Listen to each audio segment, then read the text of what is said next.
Now, today's top stories and Power of 5 weather from News 5. Sponsored by Akron Children's Hospital. Now here's a look at today's top stories. Hello everybody, I'm Tracy Carlos. Fire officials in Akron are investigating a deadly house fire. They say one person died when this home on Hancock Avenue went up in flames just before 2 this morning.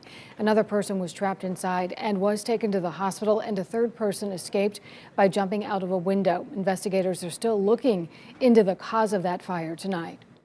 As the COVID-19 vaccine rolled out continues here in Ohio, Governor DeWine says he wants to try to get all students in the state back into in-person schooling by March. We want to get our kids back in school. We've also prioritized our kids, and we hope by March 1 to have every kid back in school in the state of Ohio. Last week, he announced a change in guidelines for schools that are already in person. Students will no longer have to quarantine if someone in their classroom tests positive, as long as everyone was wearing masks and social distancing. The governor says data shows transmission in schools is low, as long as those safety protocols are in place.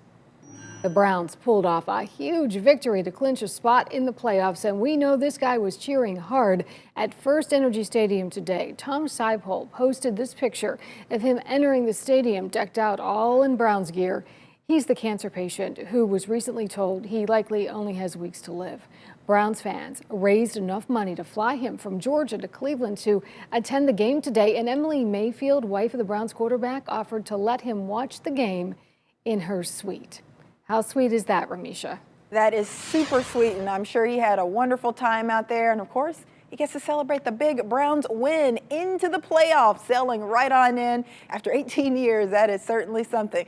Your weather will be fairly quiet tonight. Cloudy, chilly, just a very slim shot at an isolated light mix. Temperatures dipping to the low 30s. I don't think we're going to have any major issues with ice on the roads, but keep in mind the roads could be damp, possibly a little slushy, so be very careful in the morning. As we go into your Monday afternoon, those temperatures are only going to climb to the middle 30s, maybe a little drizzle in the morning, but most of the day should be dry, but the clouds remain thick. We need some sunshine. Does not appear that we're going to get any for much of the week, maybe by next weekend. A few light snow showers on Tuesday, but right now, most of the week looking on the dry and chilly side.